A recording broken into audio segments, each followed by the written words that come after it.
तो बच्चों, बहुत दिन बाद आज यूट्यूब पर आया हूँ और मुझे विचार है कि आपको कुछ क्वेश्चंस का प्रैक्टिस करा दो, क्योंकि क्वेश्चंस का प्रैक्टिस किए बहुत दिन हो गया है। और आपको जो भी क्वेश्चंस क्लास में दिए गए थे उन सभी क्वेश्चंस को आपको सोल्व करा दिया जाए। और सबसे खास बात इस क्लास का ये है कि आप कोई भी स्टूडेंट हैं जिनको अगर टॉपिक्स डिटेल में नहीं जानते हैं तो ऐसा नहीं है कि ये क्वेश्चंस नहीं बन पाएंगे, क्योंकि क्वेश्चन से किस टॉपिक से है उससे रिलेटेड भी बातें की जाएंगी। तो हम लोग इस लेक्चर में इलेक्ट्रोस्टैटिक्स स्थिर वैद्युतिकी का कुछ क्वेश्चंस को प्रैक्टिस करेंगे, जो आपको प्रैक्टिस सेट दिया गया था लॉकडाउन के पहले। उसी को हम लोग सोल्व करेंगे और उम्मीद करते हैं कि सभी बच्चे के पास ये होगा और सभी ने इसको सोल्व भी किया होगा।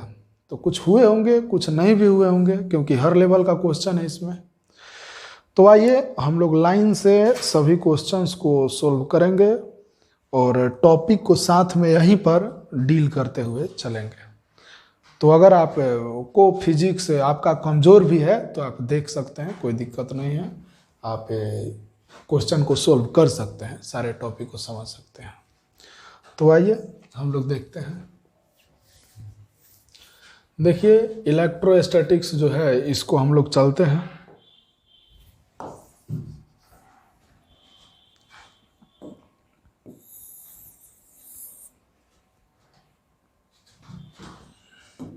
देखिए, सबसे पहला क्वेश्चन इसमें है ये आवेश वाला। आवेश से ही इस टॉपिक का प्रारंभ होता है, तो इसलिए सबसे पहले हम लोग इस आवेश वाले क्वेश्चन से ही सोल्व करेंगे। आप देख सकते हैं क्वेश्चन, उम्मीद करता हूं कि सबको दिखाई दे रहा होगा, स्क्रीन पर सबको क्वेश्चन दिखाई दे रहा होगा। तो पहला क्वेश्चन आपका यही है कि आवेश का एसआई मात्रक क्या होता है। तो ऑप्शन में तो आपको तीन चीजें दी गई है। फैराडे दिया गया है, कूलम्ब दिया गया है, वोल्ट दिया गया है, नॉट भी दिया गया है। तो अगर आप बेसिकली आवेश का डेफिनेशन तो बहुत प्रकार का होता है, लेकिन एक डेफिनेशन देखें आप तो वहां से ये पकड़ में आएगा कि एसआई मात्रक क्या होता है। जैसे कि मान लीजिए कि कोई चालक है यह, और इस चालक को आपने एक बैटरी से कनेक्ट करके रखा हुआ है। जैसे ही बैटरी से कनेक्ट किए हैं, स्विच को ऑन करेंगे। जैसे ही स्विच को ऑन करेंगे स्विच को, तो बैटरी से करंट निकलना शुरू होगा, बैटरी से आवेश निकलना विद्युत धारा निकलना शुरू होगा। और जितना देर के लिए स्विच को ऑन करके रखेंगे उतना ही विद्युत धारा जाएगा। अगर कम समय के लिए रखेंगे तो कम विद्युत धारा जाएगा, ज्यादा समय के लिए रखेंगे तो ज्यादा विद्युत धारा जाएगा इस चालक में। तो मान लीजिए आपने टी समय के लिए ऑन रखा और देखा कि विद्युत धारा इस तरफ से आई चला गया। तो इस स्थिति में विद्युत धारा और समय के गुणनफल को हम लोग आवेश कहते हैं। यहां से पता चल जाता है कि आवेश का जो फॉर्मूला होता है वो विद्युत धारा गुना समय होता है, विद्युत धारा गुना समय। और यहीं से इसका एसआई मात्रक पता चल जाएगा, क्योंकि ये विद्युत धारा मूल राशि है तो विद्युत धारा का एसआई मात्रक एम्पियर, और ये समय है तो समय का एसआई मात्रक सेकंड। और एम्पियर सेकंड वास्तव में विद्युत धारा आवेश का एसआई मात्रक होता है। लेकिन कूलम्ब साहब का बहुत ज्यादा योगदान रहा है आवेश को समझने में, इसलिए उनको इज्जत देने के लिए इस एम्पियर सेकंड को हम लोग कूलम्ब बोलते हैं।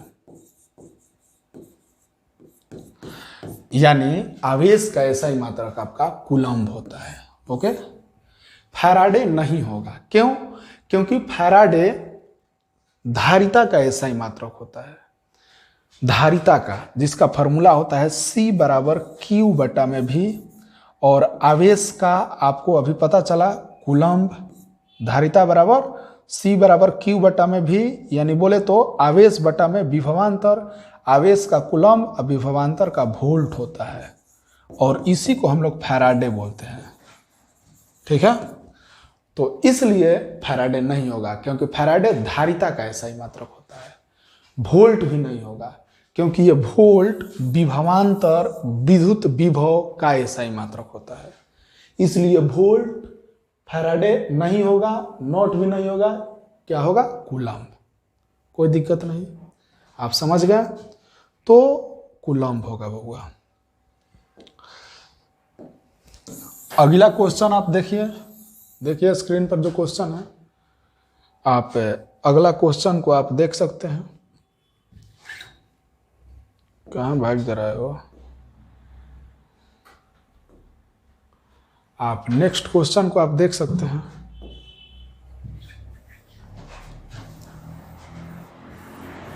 नेक्स्ट क्वेश्चन आपका बोल रहा है कि निम्नलिखित में से आवेश संभव है। माने आप इस जो भी डाटा दिया गया है, इस डाटा को देखिए और बताइए कि कौन इसमें से आवेश संभव है। तो किस वस्तु में कितना आवेश होगा, ये बात एक टॉपिक आवेश का क्वांटमीकरण सिद्धांत से पता चलता है कि अगर किसी वस्तु में इलेक्ट्रॉन्स होंगे तो वो 1 हो सकता है, 2 हो सकता है, 3 हो सकता है, 4 हो सकता है, 5 हो सकता है, माने पूर्णांक के रूप में ही होंगे। 1.5 गो, 2.5 गो, 3.5 गो इलेक्ट्रॉन्स नहीं होगा। मान लीजिए मार्कर पेन है, कलम है, तो इसमें अगर इलेक्ट्रॉन्स पता किया जाए कितना होगा, तो हमेशा 1 गो, 2 गो, 3 गो, 4 गो, 5 गो, 6 गो, 7 गो ऐसा ही होगा। 1.5 गो, 2.5 गो, 3.5 गो नहीं हो सकता है। तो ये डाटा दिया गया है आपको, और इस डाटा में पूछा जा रहा है कि बताइए इसमें से कौन सा संभव है। तो आपको ये बात पता है कि अगर एक इलेक्ट्रॉन है तो एक इलेक्ट्रॉन पर जो आवेश होता है वो 1.6 × 10⁻⁻19 कूलम्ब होता है। ये बात आपको पता है। अगर एक गो इलेक्ट्रॉन होगा तो इतना आवेश होगा। अगर मान लीजिए 2 इलेक्ट्रॉन होता है तो एक इलेक्ट्रॉन पर हतना, तो 2 इलेक्ट्रॉन पर कितना? 2 × 1.6 × 10⁻⁻19 कूलम्ब, यानी बोले तो 3.2 × 10⁻⁻19 कूलम्ब ना हो। अगर 3 गो इलेक्ट्रॉन होगा तो 3 से 1.6 में मल्टीप्लाई करना पड़ेगा, 4.8 × 10⁻⁻19 कूलम्ब, यानी 1 गो इलेक्ट्रॉन होगा तो इतना आवेश होगा। अगर 2 गो इलेक्ट्रॉन होगा तो इतना, 3 गो होगा तो इतना, 4 गो होगा तो 4 से इसमें गुना, 5 गो होगा तो 5 से गुना। यानी जब कभी भी इलेक्ट्रॉन होगा तो इतना होगा, चाहे इतना होगा। जब कभी भी आवेश होगा तो इतना होगा, चाहे इतना होगा, इन दोनों के बीच में नहीं होगा। ऐसा नहीं हो सकता है कि 1.7 × 10⁻⁻19 कूलम्ब हो जाएगा, नहीं। या तो हतना होगा, चाहे हतना होगा, चाहे हतना होगा, चाहे इसी के पूर्णांक के रूप में बढ़ते जाएगा। तो आप देख के बता सकते हैं, यानी कम से कम अगर कोई वस्तु है तो उसमें तो 1 गो इलेक्ट्रॉन होइबे करेगा, और ज्यादा से ज्यादा कितना भी हो सकता है, तो कितना भी होगा तो पूर्णांक के रूप में होगा। यानी अगर 1 गो इलेक्ट्रॉन होगा तो 1.6 × 10⁻⁻19 कूलम्ब, इतना संभव है। अगर 2 गो इलेक्ट्रॉन आ जाता है तो 3.2 माने हई हो 16 दूनी 32, 3.2 × 10⁻⁻19 कूलम्ब हो जाएगा। लेकिन 3 गो हो जाएगा तो 48, 4 गो हो जाएगा तो 64, 6.4। लेकिन ये नहीं हो पाएगा, क्योंकि ये 1.9 है।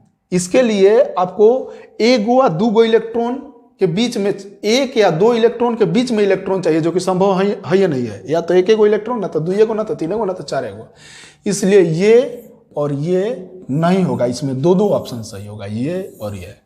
एक बात दिमाग में रखिएगा, हम जो आपको क्वेश्चन दिए हैं उसमें कोई गारंटी नहीं है कि कौन ऑप्शन हो सकता है।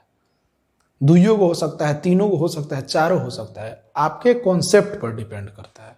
तो समझ गए ये क्यों हुआ, ये क्यों हुआ, ये और ये नहीं होगा। कोई दिक्कत ना। अब चलो क्वेश्चन नंबर 3 को आप देखिए। इलेक्ट्रॉन का विशिष्ट आवेश होता है, यह 2011 में पूछा गया है आपका क्वेश्चन। इलेक्ट्रॉन का विशिष्ट आवेश होता है। विशिष्ट आवेश का मतलब ये आप समझ सकते हैं विशिष्ट आवेश का मतलब ये कि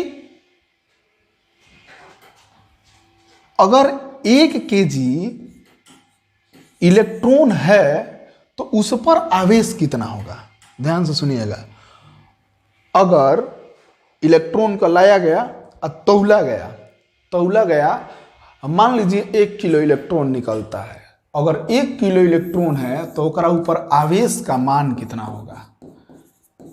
या आप अगला भाषा में बोल सकते हैं तो इसके ऑप्शन से भी पकड़ सकते हैं कि कूलम्ब बटा में केजी, कूलम्ब बटा में केजी, कूलम्ब बटा में केजी, यानी आवेश बटा में द्रव्यमान का अनुपात है।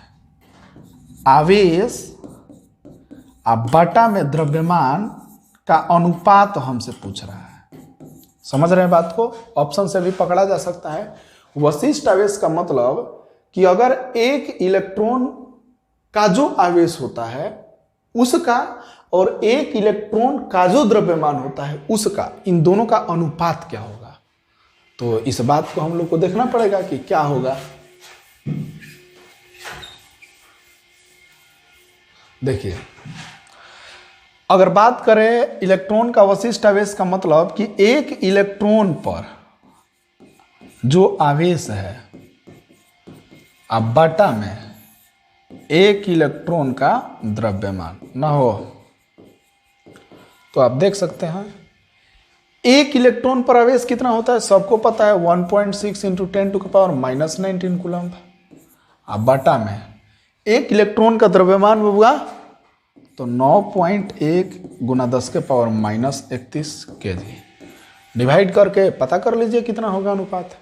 पॉइंट से पॉइंट तो ऐसा ही खत्म, तो ऊपर में 16 बटा में 91 इंटू 10⁻⁻19, माइनसवा नीचे से ऊपर चल गया तो +31, तो 16 बटा में 91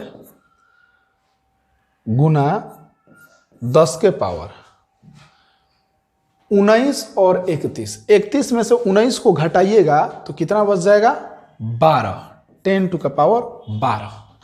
31 में से अगर आप 19 को घटाते हैं तो 12 आ जाएगा, यानी 16 बटा में 91 गुना 10⁻12। तो यहां से आप पकड़ सकते हैं 91 से 16 में तो डिवाइड हो नहीं सकता है, तो इसलिए एक जीरो इधर से उठा के ला देते हैं। 160 बटा में 91 गुना 10 के पावर कितना हो जाएगा 11 इक्वल टू 91 से 160 में भगा दीजिए, 9 दूनी 18 हो जाएगा। 1 पॉइंट उतरा तो 90, 60, 10, 70 के आसपास हो जाएगा, बच जाएगा। तो 70 और 0 700, मतलब 700 के आसपास। तो 9 7 63, 9 8 72, माने 1.7 समथिंग इंटू 10⁻11 कूलम्ब पर केजी होगा, इसी के आसपास होगा। 1.7 आप एग्जैक्ट भी निकाल सकते हैं, 1.7 इंटू 10⁻11 कूलम्ब पर केजी। तो देखना होगा ऑप्शन में, ऑप्शन वह दिखाइए नहीं दे रहा होगा, तो देख लेते हैं ऑप्शन में कितना होगा। कॉन्सेप्ट को समझिए और क्वेश्चन से टॉपिक को हम लोग डील करते हुए निकलेंगे। तो देखिए कोई है 1.8 इंटू 10⁻11 है, तो माइनस तो हो नहीं सकता है। यहाँ पर -19 है, यह भी नहीं हो सकता है। यहाँ पर -11 है, माइनस वाला तो सवाल नहीं है, जब कभी भी होगा तो प्लस है, इसलिए कोई है ये नहीं है। ऑप्शनों एजर नहीं दिया है, प्रिंट करने वाला छोड़ दिया है, इसलिए ऑप्शन डी में यही होगा 1.7 इंटू 10⁻11 कूलम्ब पर केजी, यही होगा आंसर। नहीं दिया है, छूट गया है, कोनो दिक्कत ना, कोनो दिक्कत ना। ये 3 क्वेश्चन हुए। आगे देखते हैं क्वेश्चन नंबर 4। देखो क्वेश्चन नंबर 4 बोलता है कि विद्युत आवेश के बीच लगने वाला बल दिया जाता है। जैसे कि आप देखे होंगे कि अगर आवेश का बात किया जाता है तो आवेश एक दूसरे पर बल लगाते हैं। जैसे कि मार्कर पेन को आप चाहे छोटा सा 2 रुपये वाला जो कलम होता है ओकरा कपार ऊपर में रगड़िए और रगड़ के कहाँ लेके जाइए, छोटका छोटका कागज के टुकड़ा के पास, तो वो खींच लेता है। तो ये सब आवेश के कारण खींच ले रहा है। तो कहने का मतलब है, चाहे बढ़िया से बाल उल रगड़ लीजिए, सुबह में शैम्पू वम्पू लगा के नहाते हैं, हाई कपड़ा उपड़ा रगड़ते हैं, तो सब बलवा एक गो माने फर हो जाता है, अच्छा लगता है, उड़ता है हवा में। तो बाल एक बाल दूसरे बाल को रिपेल कर करके धक्का मार मार के खड़ा हो जाता है, फिर बाद में धीरे धीरे चार्ज घट जाता है, जीरो हो जाता है। तो बेसिकली मकसद ये है कि अगर हम चार्ज के बारे में बात करें तो चार्ज एक दूसरे पर बल लगाते हैं। और आपको पता भी होगा, बचपन से सुनते आए होंगे कि प्लस प्लस आवेश धक्का मारता है, माइनस माइनस आवेश भी धक्का मारता है, लेकिन प्लस माइनस आवेश एक दूसरे को आकर्षित करता है। तो भैया ये कितना बल से धक्का मार रहा है आवेश एक दूसरे को, कितना बल से आकर्षित कर रहा है, इसको बताने के लिए कूलम्ब साहब आए थे। और कूलम्ब साहब ने ही बताया कि अगर दो आवेश हैं तो उन दोनों के बीच कितना विद्युत बल लगेगा। यानी दो आवेश जो एक दूसरे पर बल लगाते हैं, उस बल को विद्युत बल बोलते हैं। और कितना बल लगाते हैं ये कूलम्ब साहब ही बताए हैं। जैसे उन्होंने बोला कि अगर दो आवेश है, कोई मान लीजिए एक आवेश है Q1 और एक दूसरा आवेश है Q2, लेकिन ये दोनों आवेश बहुत बहुत छोटा बिंदु आवेश होना चाहिए, बिंदु आवेश, और इन दोनों के बीच का दूरी है कुछ r, तो ये Q1 Q2 पर बल लगाएगा और Q2 भी Q1 पर बल लगाएगा। मान लीजिए दोनों प्लस से है तो प्लस प्लस धक्का मारता है, Q1 Q2 पर बल लगाएगा है ना, मान लीजिए F, तो Q2 भी Q1 पर बल लगाएगा है ना F। और ये जो बल होता है, ये बल समानुपाती होता है दोनों आवेश के गुणनफल का, यानी Q1 गुना Q2 का।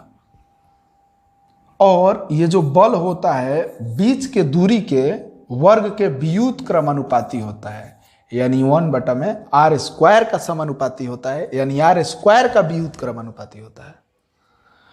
और इन दोनों को जब मिलाया जाता है तो समानुपाती हटता है, और समानुपाती के जब हटता है तो बराबर अपना मन से एक नियतांक आता है Q1 Q2 में r स्क्वायर। और इस k को हम लोग बोलते हैं 1/4 पाई। अगर दोनों आवेशों को हवा में रखा गया है तो यहाँ पर एप्सिलॉन नॉट Q1 Q2 में r स्क्वायर। ओके, तो दो आवेशों के बीच विद्युत बल इतना लगता है जब वो हवा में रखे जाते हैं तब।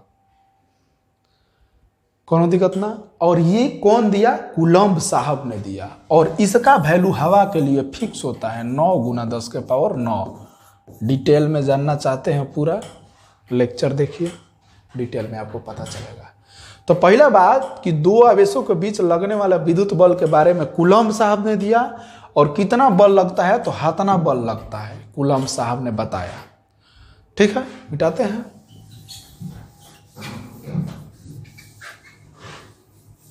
कुछ ज़्यादा ही इरेजरवा बड़ा करना पड़ेगा ना हो। फील तो भाई अच्छा आ रहा है, अच्छा लग रहा है, मेरे को अच्छा लग रहा है, मेरे को अच्छा लग रहा है। इस पे थोड़ा सा हाथ पैर घुमा के अच्छा लग रहा है। तो हो गया हो। तो विद्युत आवेशों के बीच लगने वाला बल दिया जाता है। पहला फैराडे के नियम देता, तो फैराडे के नियम नहीं, ये फैराडे के नियम इलेक्ट्रोमैग्नेटिक इंडक्शन में है, विद्युत चुंबकीय प्रेरण में है, कि फ्लक्स में परिवर्तन होगा तो कितना वोल्टेज पैदा होगा, उसके लिए जनरेटर चलता है ना, तो जनरेटर कितना वोल्टेज देगा वो सब निकालने के लिए फैराडे साहब नियम दिए थे। ठीक है, कूलम्ब के नियम से कूलम्ब साहब दिए हैं। लपलाज का नियम, लपलाज का नियम से भी नहीं, क्योंकि लपलाज का नियम कुछ और था। मैग्नेटिज्म में है कि अगर कोई चालक है और ये चालक से जब कभी विद्युत धारा प्रवाहित होता है तो वो चालक चुंबक बन जाता है। तो अगर ये चुंबक बन गया, किसी चालक में विद्युत धारा गया तो वो चुंबक बन गया, तो बताइए एकरा कारण यहाँ पर चुंबक का पावर कितना होगा, तीव्रता कितना होगा, ये चीज़ निकालने के लिए लपलाज का नियम आता है। इसलिए ये भी नहीं होगा, क्योंकि विद्युत के बीच में तो कूलम्ब साहब दिए हैं, इसलिए कूलम्ब का नियम। फैराडे का नियम भी नहीं, गॉस का नियम भी नहीं होगा। गैस लिखा है गॉस का, गलती हो गया प्रिंट करने वाला से। गॉस का नियम, क्योंकि गॉस साहब फ्लक्स के बारे में बताते हैं। जैसे गॉस का नियम जब पढ़ेंगे तो आपको समझ में आएगा कि आखिर एरोप्लेन आकाश में उड़ती है, बादल उदल उसी पे काहे नहीं गिर जाता है, बदलवा उसी पर गिर जाना चाहिए। बिजली तड़कता है तो उसके अंदर बैठे आदमी को करंट काहे नहीं मारता है। अगर कभी बिजली गिरा तो आपको क्या करना चाहिए उस कंडीशन में। तो इन सारे चीज़ों को एक्सप्लेन करने के लिए गॉस का नियम आता है जो फ्लक्स से रिलेटेड है कि अगर कोई बंद सतह से अंदर, छोड़िए इसके बारे में ज़्यादा डिटेल नहीं करेंगे क्योंकि जो नहीं है उसके बारे में थोड़ा थोड़ा आप जानिए, लेकिन जो है उसके बारे में पूरा जानिए क्योंकि आगे आगे चैप्टर है, सब 8-8 10-10 दिन का क्लास है। तो अगला क्वेश्चन कूलम्ब बल है। कूलम्ब बल कैसा बल है भाई? तो पहला बात कि जो कूलम्ब बल है ये तो विद्युत बल है, दो आवेशों के बीच जो बल लगता है विद्युत बल। और एक बात ये भी है कि ये हमेशा केंद्र से लगता है, इन सब के केंद्र से लगता है। समझ रहे हैं बात को? ये जो है हमेशा केंद्र से लगता है, केंद्र, केंद्रीय बल है। ऐसा नहीं है कि हैजे से हैजे के बीच के दूरी निकाल के बल लगा देंगे ना, ये हमेशा केंद्र से लगता है। दो केंद्रों के बीच ये बल लगता है। केंद्रीय बल भी होता है जैसे कि गुरुत्वाकर्षण बल था। तो कूलम्ब बल है केंद्रीय बल भी, विद्युत बल भी, ए तथा बी दोनों है। ठीक है, केंद्रीय बल भी और विद्युत बल भी। अगला क्वेश्चन है कि दो बिंदु आवेशों के बीच बल समानुपाती होता है। दो बिंदु आवेशों के बीच बल समानुपाती होता है। आर स्क्वायर का समानुपाती होता है कि आर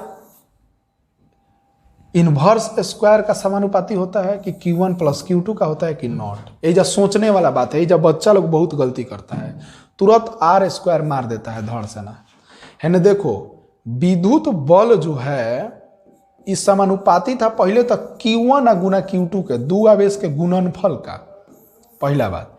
और दूसरा बात कि ये समानुपाती था 1/r² का समानुपाती था। विद्युत बल समानुपाती है Q1 गुना Q2 का, विद्युत बल समानुपाती है 1/r² का। इसको बोल सकते हैं कि विद्युत क्रमानुपाती है r² का। विद्युत क्रमानुपाती का मतलब नीचे, विद्युत बल विद्युत क्रमानुपाती है r² का, लेकिन यह समानुपाती है 1/r² का।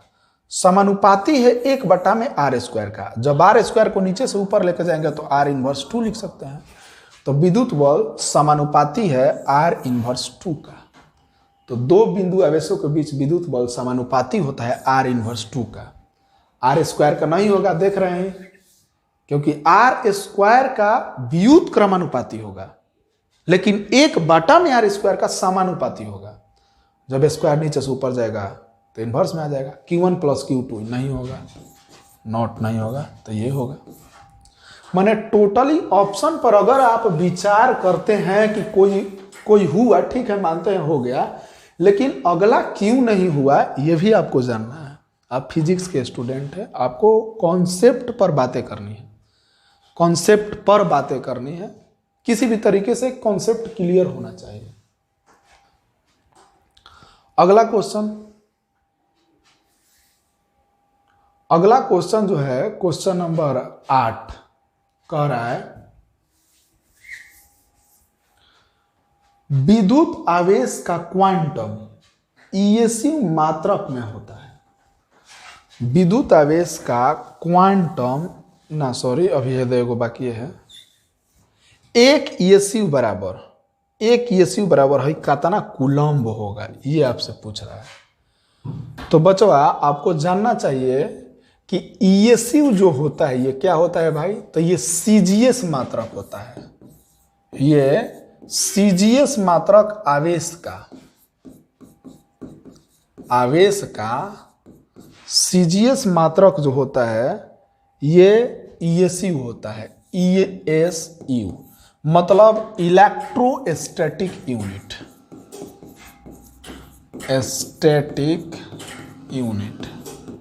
ठीक है। या इसको एक और नाम हम लोग देते हैं, फ्रैंकलिन नाम देते हैं। फ्रैंकलिन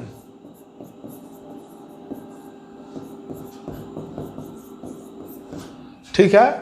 तो ईएसयू का मतलब सीजीएस यूनिट है आवेश का, और इसको फ्रैंकलिन भी बोलते हैं।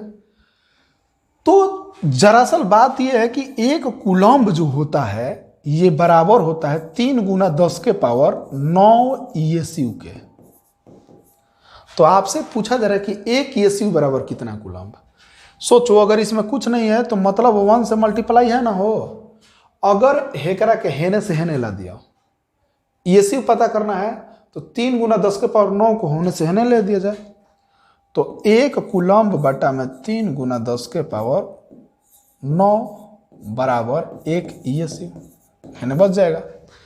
तो एक में 3 गुना 10 के पावर 9 माने 1 बटा में 1 ईएसयू जो आया वो 1 बटा में 3 और गुना नीचे ही में 10 के पावर 9 कूलम्ब आया।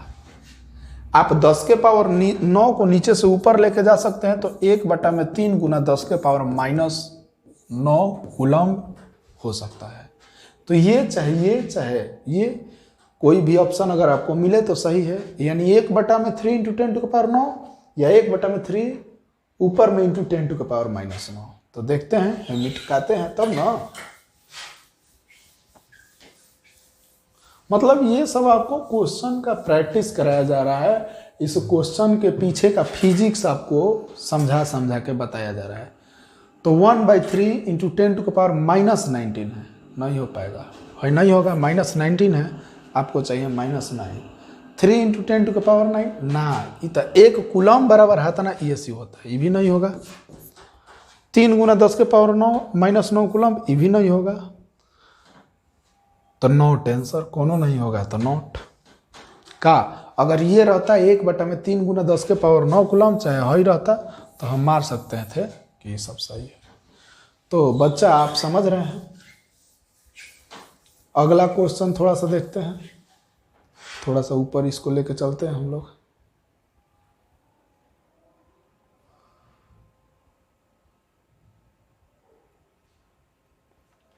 चलिए अब देखिए, अगला जो क्वेश्चन है वो है कि विद्युत आवेश का क्वांटम ईएसयू मात्रक होता है। माने अगर क्वांटम ईएसयू मात्रक का मतलब ये कि जो एक इलेक्ट्रॉन पर आवेश है उसको हम ईएसयू में कैसे लिखेंगे, इसी को क्वांटम ईएसयू बोलते हैं। क्वांटम का मतलब कम से कम तो 1 इलेक्ट्रॉन रहेगा, और 1 इलेक्ट्रॉन पर जो आवेश होगा वो 1.6 × 10 टू द पावर -19 कूलम्ब होगा। तो उस 1 इलेक्ट्रॉन पर जो आवेश है वो ईएसयू में कितना उसको लिखेंगे। तो भैया 1 इलेक्ट्रॉन पर आवेश का बात किया जाए तो 1.6 × 10 टू द पावर -19 कूलम्ब, और जब 1 इलेक्ट्रॉन पर हाथना आवेश तो ये आवेश को क्या में बदलना पड़ेगा, ईएसयू में। आपको पता है कि ये कूलम्ब बराबर 3 गुना 10 के पावर 9 ईएसयू होता है। 1 कूलम्ब में हाथना ईएसयू, इसलिए हाथना कूलम्ब में कितना ईएसयू, तो गुना करना पड़ेगा 1.6 × 10 टू द पावर -19 में 3 × 10 टू द पावर 9 से। तो 16 48 4.8 × 10 टू द पावर -19 + 9 -10 ईएसयू। माने एक क्वांटम यानी विद्युत आवेश का क्वांटम ईएसयू मात्रक जो होगा 4.8 × 10 टू द पावर -10 ईएसयू होगा। तो ऑप्शन में देख सकते हैं, पहला 4.8 तो 78 है ना, हो यही होगा 4.78 × 10 टू द पावर -10 है, नहीं होगा क्योंकि ये तो 1 इलेक्ट्रॉन पर आवेश है, कूलम्ब में ही है। यह भी नहीं होगा, यह भी नहीं होगा। समझ रहे हैं क्या नहीं होगा। तो ये होगा ऑप्शन ए। अगला क्वेश्चन, आपेक्षिक विद्युतशीलता का एसआई मात्रक। 10 क्वेश्चन आज करेंगे। आपेक्षिक विद्युतशीलता का एसआई मात्रक क्या होगा। आपेक्षिक विद्युतशीलता का एसआई मात्रक, आपेक्षिक विद्युतशीलता का मतलब ये है कि आप जो फॉर्मूला लिख रहे थे, देखिए अगर आपको पूरा डिटेल में जानना है तो आपको लेक्चर पढ़ना पड़ेगा। हम ऐसा मान के चल रहे हैं कि आपको क्वेश्चन का प्रैक्टिस करा रहे हैं, क्वेश्चन बनाने का तरीका सिखा रहे हैं। आपको मैं क्वेश्चंस बनाने का तरीका सिखा रहा हूँ, सोल्व करने का, ना कि मैं आपको पढ़ा रहा हूँ लेक्चर। अब मैं ना कि लेक्चर दे रहा हूँ किसी टॉपिक के बारे में डिटेल में बात कर रहा हूँ। जो क्वेश्चन पूछ रहा है और उस क्वेश्चन को समझने के लिए जितना बातों की जरूरत पड़ रही है, मैं उतना ही बातें आपको बता रहा हूँ। अब कोई चीज पूछा गया कि आपका पिताजी का नाम क्या है, तो हम डायरेक्ट आपके पिताजी के नाम के से रिलेटेड बात करेंगे। अब आपके पिताजी क्या करते हैं, कहाँ रहते हैं, कहाँ से आए हैं, कहाँ जाएंगे, कितना साल, कोई सब बात नहीं करेंगे। यानी कोई भी क्वेश्चन जो पूछा जा रहा है उसके टॉपिक से हम पूरा डिटेल में बात नहीं कर रहे हैं, हम उससे रिलेटेड बातें कर रहे हैं। अपेक्षिक विद्युतशीलता का ऐसा ही मात्रक। आपने जो फॉर्मूला विद्युत बल के लिए लिखा था 1/4πε0 Q1 Q2 बटा में R स्क्वायर, तो ये हवा के लिए आपने लिखा था। और बेसिकली अगर बात किया जाए तो ये हवा या निर्वात का विद्युतशीलता होता है। अगर जब यही ई लिख दिया जाता है तो ये किसी भी माध्यम का विद्युतशीलता बन जाता है, किसी भी क्षेत्र में फॉर्मूला लिख सकता है। इसको सोल्व करने के लिए आप इमेजिन चाहे सोच सकते हैं कि इस एप्सिलॉन नॉट को ही अपेक्षिक विद्युतशीलता कहा जाता है। और इसी का एसआई मात्रक पूछ रहा है कि एप्सिलॉन नॉट का एसआई मात्रक बताइए, और अगला क्वेश्चन में बीमीय सूत्र बताइए। और ये इंपॉर्टेंट क्वेश्चन हो जाता है।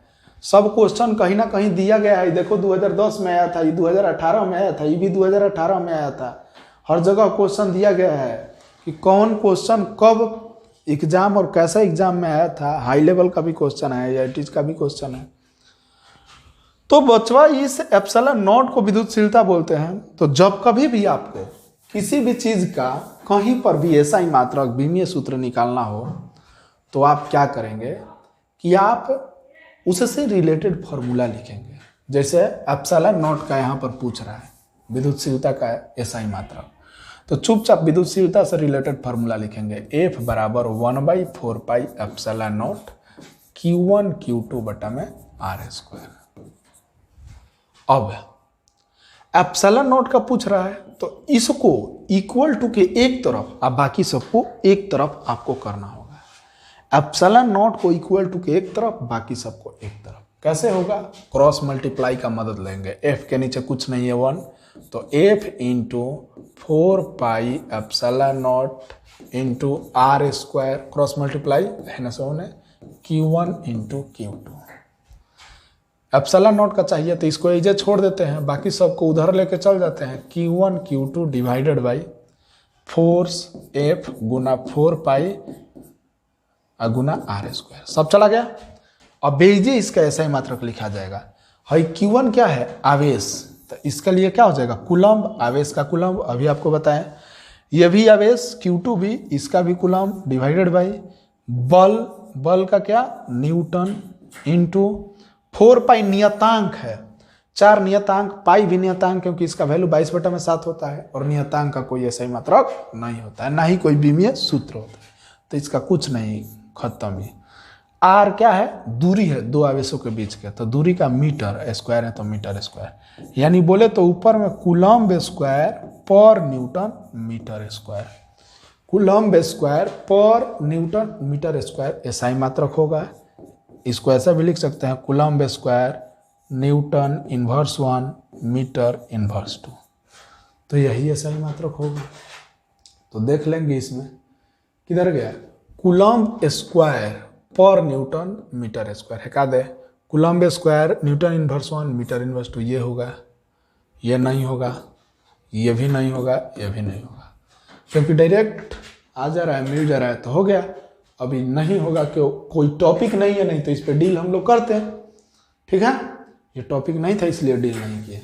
अब देखो नीचे में तुरंत पूछ रहा है कि इसका बीमीय सूत्र क्या होगा, तो बीमीय सूत्र को भी हम लोग ऐसे ही करेंगे।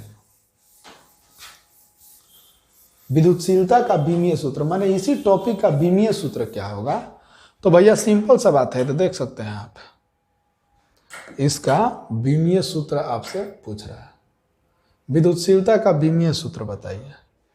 तो सिंपल सा बात है कि बीमीय सूत्र के लिए भी यही प्रोसेस किया जाता है कि इससे रिलेटेड फार्मूला लिखा जाता है। तो वही वाला फार्मूला है किया है भाई, Q1 Q2 बटा में R² फार्मूला लिखाया। अब इक्वल टू के एक तरफ F Guna 4 pi epsilon not into R² बराबर Q1 Q2। एप्सिलॉन नॉट का निकालना है तो इसको Q1 Guna Q2 divided by F Guna 4 pi Guna R²। अब एप्सिलॉन नॉट बराबर बीमीय सूत्र लिखाएगा। आवेश का बीमीय सूत्र क्या होता है? AT। क्यों AT? क्योंकि आवेश Q का फॉर्मूला होता है IT। यह विद्युत धारा गुना समय, तो विद्युत धारा का A चाहे I होता है और समय का T, तो आवेश का AT। तो इस आवेश की जगह पर क्या लिखेंगे? AT इंटू दूसरा का आवेश भी है, आवेश का AT। अब बल का तो बच्चा जानता है कि फोर्स का, बल का विमीय सूत्र MLT इनवर्स 2 होता है। अब 4 पाई का कुछ ना, नियतांक है। दूरी का क्या होता है? मीटर, यानी L, दूरी का L विमीय सूत्र होता है, मूल राशि है L²। L तो L², यानी अब इधर से आप देख सकते हैं कि A से A में मल्टीप्लाई किए A² T², A से A में मल्टीप्लाई किए A² T² divided by M, एक गो L है, 2 गो L, 3 गो L, L³ T के पावर -2, तो T के पावर -2। कोई दिक्कत ना, इन सबको ऊपर लेके जाना होगा। देखिए ऊपर, इधर देख सकते हैं आप A²। अब देखो नीचे T² है, जब T के पावर -2 आवा नीचे से ऊपर जाएगा तो +2 हो जाएगा, तो T पहले से 2 है, +2, T के पावर 4। M भी नीचे से ऊपर जाएगा तो M इनवर्स 1। L भी जब नीचे से ऊपर जाएगा तो L इनवर्स 3। यानी इसका विमीय सूत्र हम सजा के लिखे तो पहले M आता है M inverse 1, L inverse 3, T4 A²। यही होगा विमीय सूत्र। अब हमें खोज लीजिए कहाँ है। M inverse 1, M inverse 1, L inverse 3, T4 A²। A लिखिए, चाहे I, A चाहे I, दोनों में से कोई होता है। A भी लिख सकते हैं, I भी लिख सकते हैं। तो M inverse 1, L inverse 3, T4 A²। और कोई है? और कुछ नहीं है, ऐसा नहीं है। M inverse 1, L inverse 3, T4 M inverse 1, L inverse, हमको दिखाई नहीं दे रहा है, थोड़ा सा धुंधला दिखाई दे रहा है हमको, आंखों का खराब हो गया था। यही है T4 A इनवर्स 8 2। तो M inverse 1, L inverse 3, T4 A², यही विमीय सूत्र होगा।